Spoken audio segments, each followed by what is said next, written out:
پروردگار دهه رحمه یکی داملا را پروردگار یکی از عالمان مشهور تاجیکستان بدن که حبیب خدا صلی الله علیه و سلم میگن که من جاءه الموت و هو یطلب العلم لیحیی بالاسلام و بین النبیین درجه واحده فی الجنه. گفتن پیغمبر اکرم صلی الله علیه و سلم اگر گفتن یک آدم مرگ به سراغش بیایه و حال آن که در طلب علم باشد. برای چه در طلب علم باشه؟ تا که اسلام را احیا کنه. داملا یک عمر درس دادن، یک عمر درس گفتن، یک عمر در خدمت اسلام. از یک عمر حضرت داملا در خدمت اسلام بدن. ببینید پیغمبر اکرم صلی الله علیه و سلم میفرمایند که یک آدم مرگ به سراغش بیایه و حالا اون که در طلب علم. برای چی در طلب علم؟ تا که اسلام را احیا کنه. ما بین او ما بین پیغمبرها یک درجه پایانه. پیغمبر خدا گفتن یک درجه، یعنی درجه پیغمبرها بالاه، درجه عالما هم از همه بالا مستکی. اینا در خدمت دین بدن. یکی داملا حکمت الله چقدر خدمت کردن، چقدر عالما، چقدر طالب ها، چقدر دانشمند ها را ببینیم برگمان آوردن به این ملت، به این سرزمین. و امروز نوبت علمای دیگر مانده که باید در دین خدمت کنند و این دین را نصرت برسانند. یا ایها الذین آمنوا ان تنصروا الله ینصرکم. خدا برای ما بیان کرده ای کسانی ایمان آوردین نصرت دین ما را کنید. یک از واسطه علمش اسلام نصرت میرسونند، یک از واسطه پولش من اسلام نصرت میرسونند، یک از واسطه جانش اسلام یعنی قوت میبخشه. بعضی انسان های هستن به واسطه فرزنداشون اسلام قوت میبخشن، نصرت میرسونند. پروردگار هم یکی ما و شما را ناصران دین بگردان. ولا ینصرن الله من ینصره. خدا میگه من هر آینه نصرت میرسونم کسانی را که خدا قسم یاد میکنه، کسانی که دین من را نصرت میرسونن حتما آنها را من نصرت میرسونم. پروردگار یکی ما و شما را ناصران دین الهی بگردانه برحمتک یا ارحم الراحمین.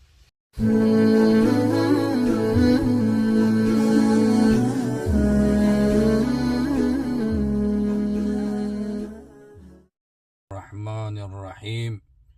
رسول اکرم صلی الله علیه و سلم از ابو هریره روایات می شود که اذا دخل شهر رمضان فتحت ابواب السماء، یعنی ماه مبارک رمضان که وقتا که داخل می شده است خدا درهای آسمان را می کشاده. می گفته به سوی بندگان من در زمین نگاه کنین، با رنگهای زرد، با جگرهای کباب، یعنی دهانهاشون بسته شده به فرمان من هستند. و در دیگر روایات آمد که پیغمبر خدا گفتن و فتحت ابواب الجنه، درهای جنت در این ماه مبارک رمضان چی کشاده می شود. و در دیگر روایت آمده است ابواب رحمه، درهای رحمت چه خداوند برای روزدارها می کشاید. از همین جهت خدای متعال در قرآن عظیم شان فرمودن یا ایها الذین آمنوا کتب علیکم الصیام کما کتب علی الذین من قبلکم لعلکم تتقون. خداوند به ندای آسمانیش ما و شما انسانهای ایماندار را در این ماه مبارک رمضان فریاد میزند ای کسانی که ایمان آوردین من بر شما روزه را فرض گردانیدم همچنانی که پیش از شما بر امتهای پیشینه من فرض گردانیده بودم. از همین جهت رسول اکرم صلی الله علیه و سلم فرمودن یا رسول الله فرق ما بین ما و روزه اهل کتاب چیه؟ گفت در آنها سحری خرک نبود. در امت محمد مصطفی صلی الله علیه و سلم همین فرقیت داره که ما و شما سحر میخیزیم. یک رحمت از جانب خداوند به سبب نبی رحمت است که ما و شما سحری خرک داریم. آن امتهای پیشینه خیلی نداشتن. یک شب همون که خواه میرفتن سحری میخستن روزه میگرفتن. اما در ما پیغمبر خدا گفت فی سحورکم برکتون، گفتن در سحری خرک شما برکت. اگر یک خرما یا دو خرما هم که بخری، یک قطره آب هم اگر یک پیاله آب هم که بخری، بقوای همه انسان روزه میگیره. این از جانب نبی رحمت که با ما و شما مهربانی شده. و خداوند گفت که لعلکم تتقون، شاید که شما یعنی در این ماه تقوا بورزین. زیرا که در این ماه اصلا تقوا است. وقتی که انسان روزه میگیرد، وقتی که به فکر دیگرها میافتد.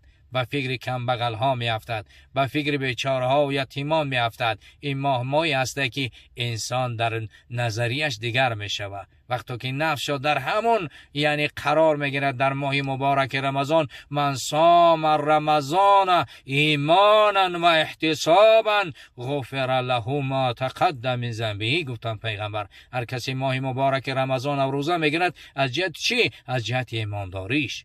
خیلی گفتم خدا یا ایها الذین آمنوا کتب علیکم الصیام، گفته ای آنانی که ایمان آوردین من روزه را بر شما فرض گردانیدم. ببینیم برادران عزیز، روزه را به کی فرض گردان خدا؟ به کسانی که ایمان. برای پیغمبر خدا گفت من قام رمضان ایمانا و احتسابا غفر له ما تقدم من ذنبه. گفتن پیغمبر خدا گفت هر کسی ماه مبارک رمضان روزه بگیرد و احتسابا که ثواب جویی کنه، کارهای خیر را در این ماه بسیار کنه، پیغمبر خدا گفتن که غفر له ما تقدم من ذنبه. برای می اگر ببینیم عبدالله بن عباس در بخاری میاره که پیغمبر اکرم صلی الله علیه و سلم بسیار سخی ترین انسانی روی زمین که بود حبیب خدا محمد مصطفی صلی الله علیه و سلم بودن. اما عبدالله ابن عباس میگه در همین ماه مبارک رمضان بسیار با سخاوتش زاهد میشد. برای همین جوان مردا پیغمبر خدا اجود الناس بالخیر بدن، پیغمبر خدا سخی ترین انسان که بدن پیغمبر اکرم صلی الله علیه و سلم بدن. اما علل خصوص در همین ماه رمضان بسیار سخاوت و زاهد میشد که مانند میگه یک شماری مستحکم یعنی برای در سخاوت پیغمبر اکرم صلی الله علیه و سلم میکوشیدن. این ماه مبارک رمضان همینه که یک سامان اگر انسان بتیه برابره که 70 سامان در دیگه ما دادگی.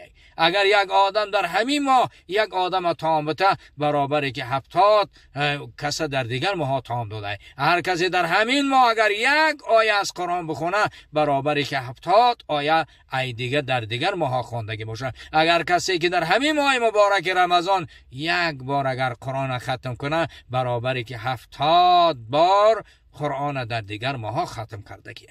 برای همین ماه مبارک رمضان چیه؟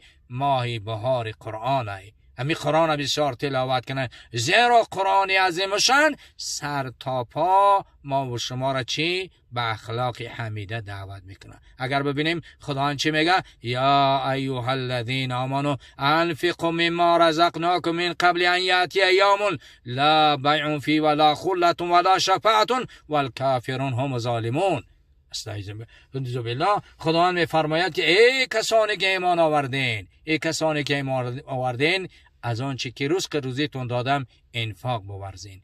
پیش از آن که روز می آید که در آن روز خرید فروش نیست. سازی کمبودی داشته باشیم میره میخریم بودش میکنیم، اما در روز قیامت دیگه خرید فروش نیست. یه با نه به یک دیگر دوستی و نه بر یک دیگر شفاقت، این دیگه مهر و محبت میروه. او روز ولا یسأل حمیم یگام دوستای جانی هم دیگر نمیپرسن.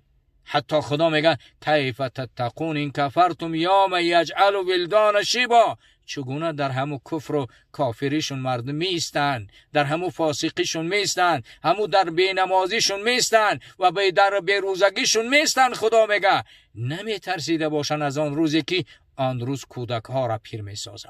روز قیامت کودک ها را چی؟ پیر میسازه.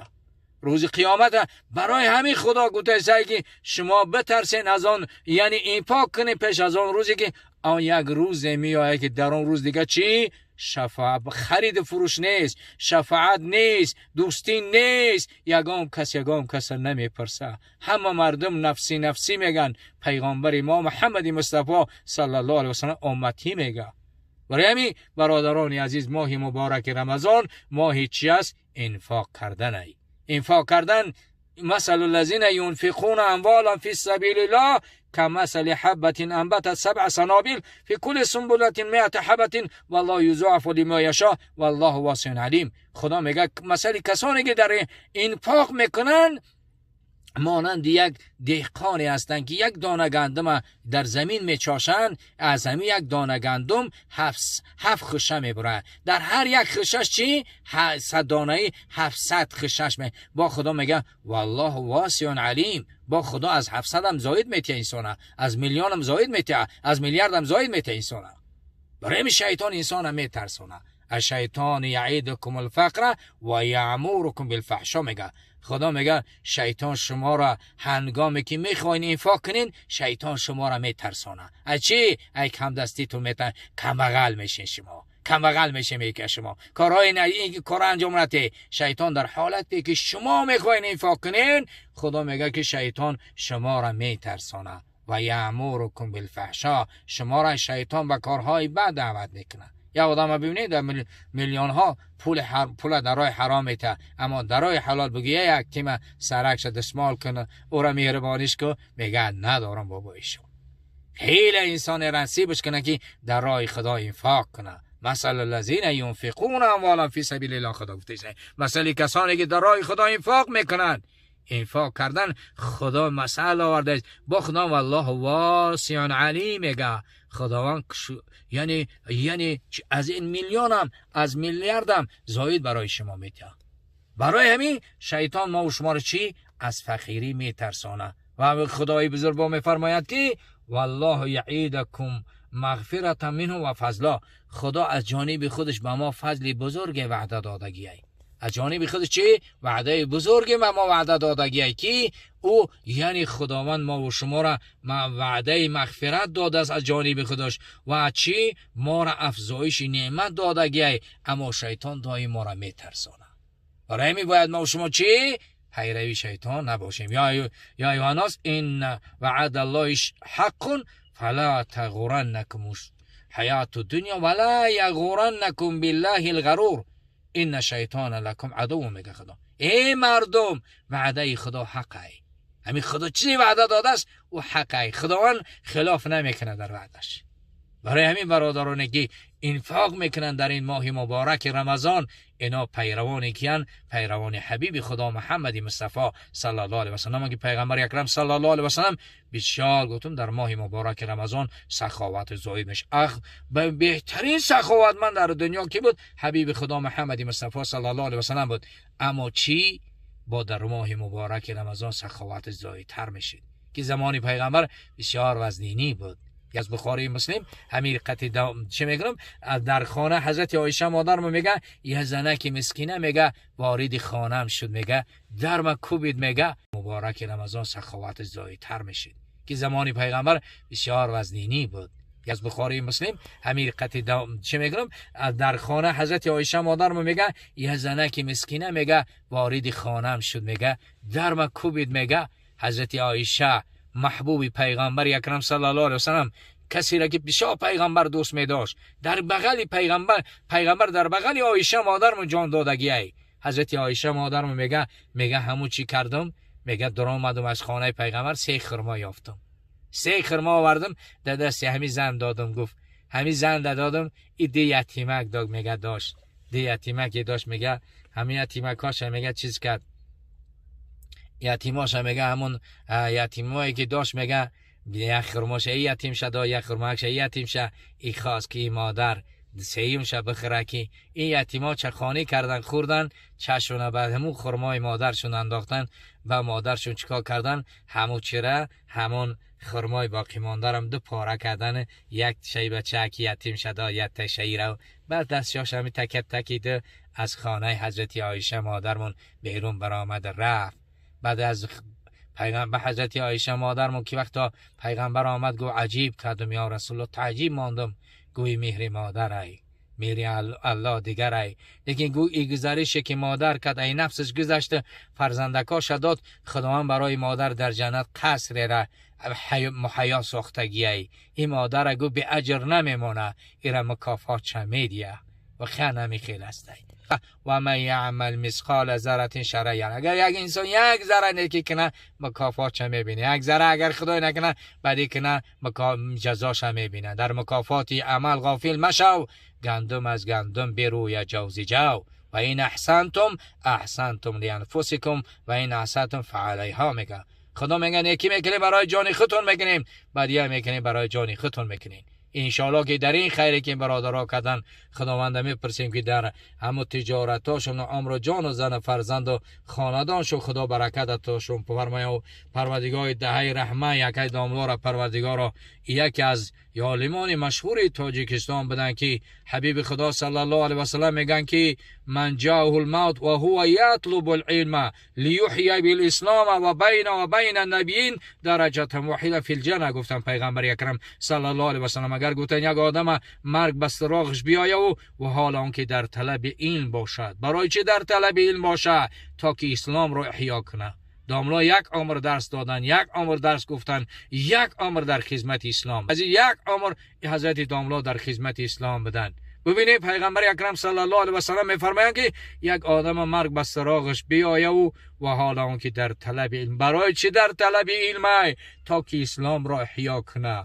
ما بین او ما بین پیغمبرها یک درجه پایانه. پیغمبر خدا گفتن یک درجه یعنی درجه پیغمبرها بالاه، درجه عالما هم از همه بالا مستکی. اینا در خدمت دین بدن. یکی داملا حکمت الله چقدر خدمت کردن، چقدر عالما، چقدر طالب ها، چقدر دانشمند ها را ببینیم به ارغمان آوردن به این ملت، به این سرزمین. و امروز نوبت علمای دیگر مانده که باید در دین خدمت کنند و این دین را نصرت برسانند. یا ایها الذین آمنوا ان تنصروا الله ینصرکم. خدا برای ما بیان کرده ای کسانی ایمان آوردین نصرت دین ما را کنید. یک از با واسطه علمش اسلام نصرت میرسونند، یک از با واسطه پولش اسلام نصرت میرسونند، یک از با واسطه جانش اسلام یعنی قوت میبخشه. بعضی انسان‌ها هستن با واسطه فرزنداشون اسلام قوت میبخشن، نصرت میرسونند. پروردگار هم یکی ما و شما را ناصران دین بگردان. ولا ینصرن الله من ینصره. خدا میگه من هر آینه نصرت میرسونم کسانی را که خدا قسم یاد میکنه، کسانی که دین من را نصرت میرسونن حتما آنها را من نصرت میرسونم. پروردگار یکی ما و شما را ناصران دین الهی بگردانه برحمتک یا ارحم الراحمین.